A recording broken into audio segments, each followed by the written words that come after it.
ఏ women introduces ఏ man. ఒక women మ్యాన్ని introduce చేస్తుందండి. As the son of.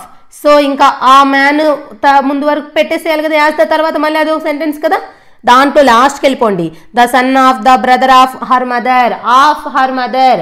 Of తర్వాత ఏముంది, హర్ మదర్. హర్ అంటే ఇక్కడ ఎవరు, చెప్తున్న వ్యక్తి. Women,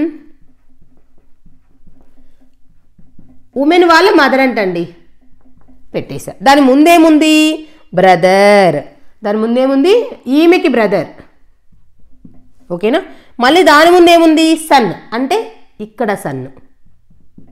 okay. ఈ సన్ ఎవరంటే మ్యాన్.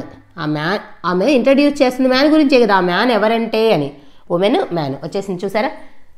ఫస్ట్ ఆఫ్ లాస్ట్లో ఏముంది, మై మదర్. మై అంటే ఇక్కడ చెప్తుంది ఎవరు, ఉమెన్. ఉమెన్ వాళ్ళ మదర్. మళ్ళీ దాని ముందు ఏముంది, బ్రదర్.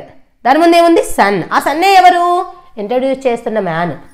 పెట్టేస్తాం, స్ట్రెచ్డ్ అయిపోయింది. ఇక ప్రాబ్లంలోకి వెళ్ళిపోదా. ఇప్పుడు ఏమడిగారు, how is the man related to women. Women వాళ్ళ అమ్మ వాళ్ళ బ్రదర్ వాళ్ళ సన్, కజిన్.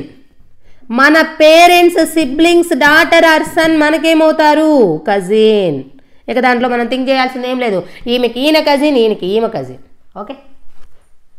అదే నేను క్వశ్చన్ అది కాకుండా హౌ ఈజ్ ద అంటే ఇక్కడ ఉంది వీళ్ళే కాబట్టి, so how is the man related to women, ఇదే. మనకి ఇంకేదైనా పర్సన్ నేమ్ అడిగితే నేను ఇక్కడ చూపించి అడుగుతున్నా.